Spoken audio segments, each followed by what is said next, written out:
Don't be seduced by her hugs and kisses. This woman is just as bad as a Dung Eater, and in this video I will prove it to you. But if I want to prove it, I have to take it from the very beginning.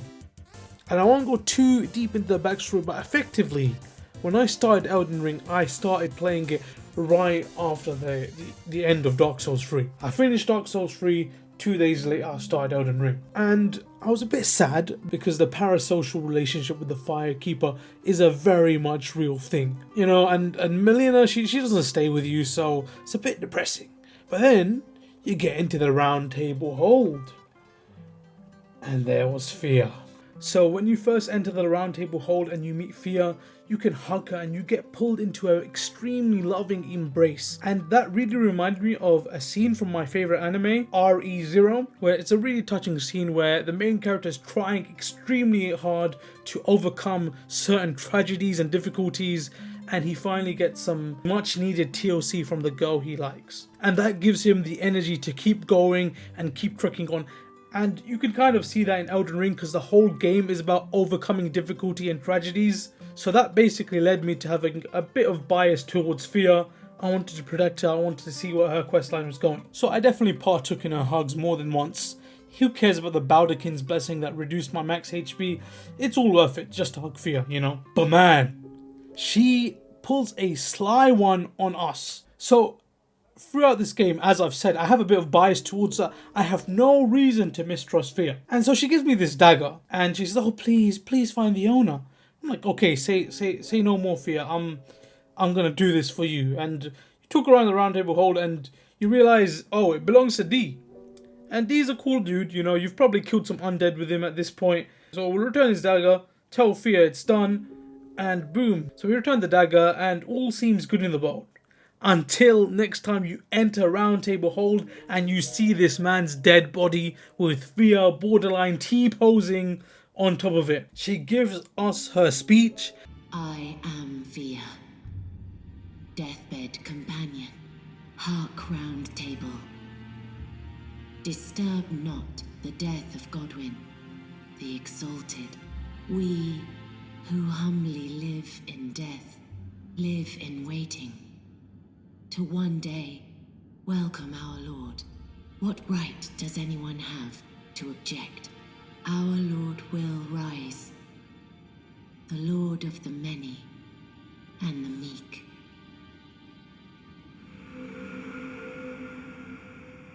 She announces her intentions to side with Godwyn the Golden and those who live in death. And so at this point, this is when you're like, you feel a bit manipulated, you feel a bit used by her.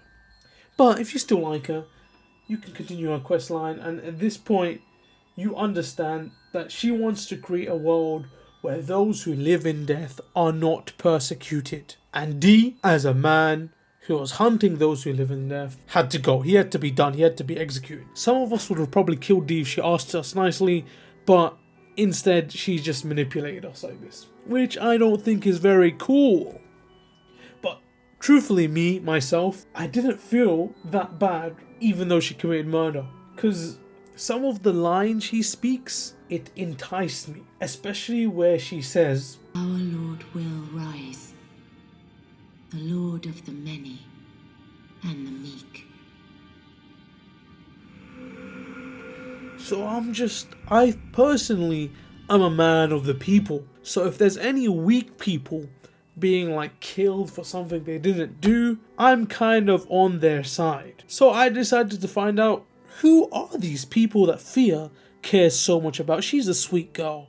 So of course, they can't be that bad, can they? So in order to find out who those who live in death really are, we need to look into the tragedy of Godwyn the Golden.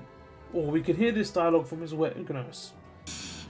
Oh, Lord Godwyn, such cruelty, such humiliation. Oh, my poor sweet lordling should have died a true death, as the first of the demigods to die, as a martyr to destined death. But Does it yet bring such disgrace? A scion of the Golden Bough, sentenced to live in death. How could such a thing come And based on what she be? says, she doesn't think that living in death is a good thing. But you know, she's probably brainwashed by Golden Order propaganda, you know, so you probably can't take her testimony as 100% accurate to the truth. So at this point, we're like 2 years deep into Elden Ring lore, so you probably already know that our waifu Rani was the one behind Godwin's murder. Because she had a whole plan and stuff. If you want me to go into it, I'll get into it in another video. But for now, I'm assuming you know what she did. And from the curse mark we find on her body, we can read it.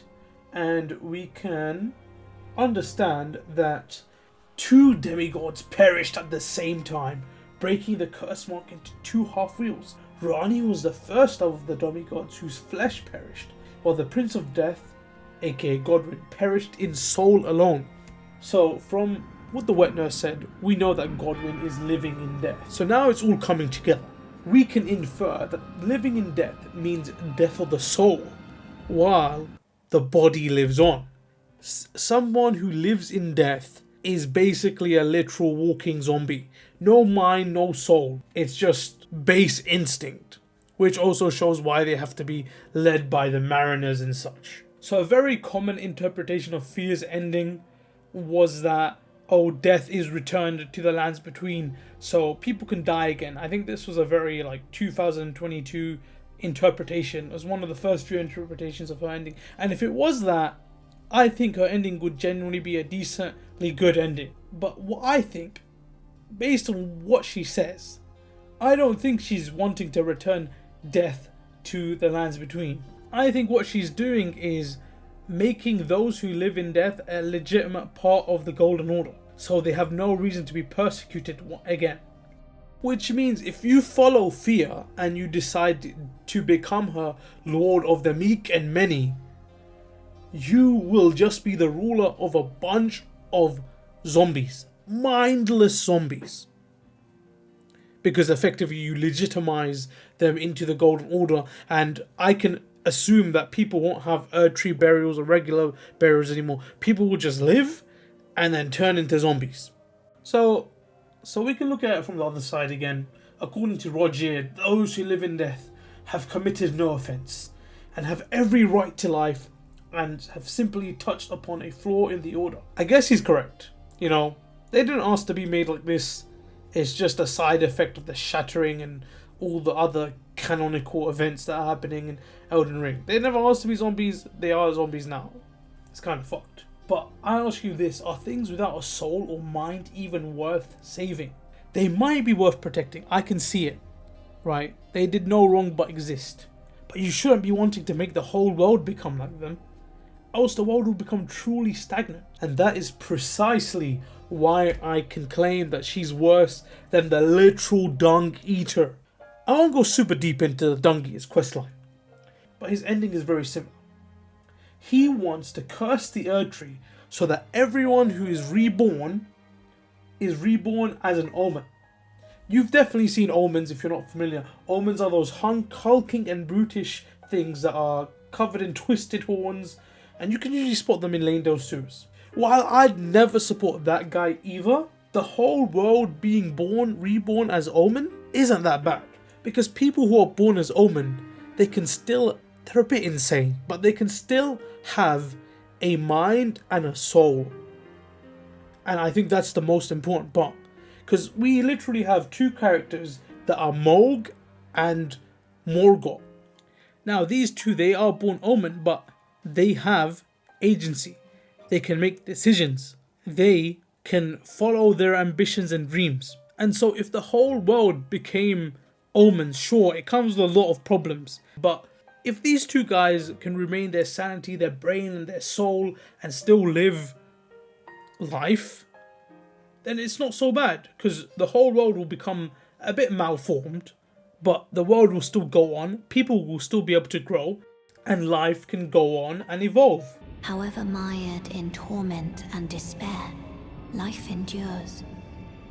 Births continue. There is beauty in that. Is there not? If you would become Lord, do not deny this notion. Anyway guys, this video has gotten long. I did not plan to make my first video this long. So I really want to thank you if you got this far into the video. Please leave me a comment and a like if you agree. Also, please leave me a comment if you disagree and if I've messed up Elden Ring lore. Because I'm not a huge lore guy. I just wanted to talk about Fia because as I started the story, I quite liked her at the start and had to eventually abandon her when I knew of her treacherous ways. Hey guys, my name is Golden Neos, and I will see you guys next time if the algorithm blesses you. Because I really don't think you're going to subscribe. Maybe you will. Please subscribe. Bye bye.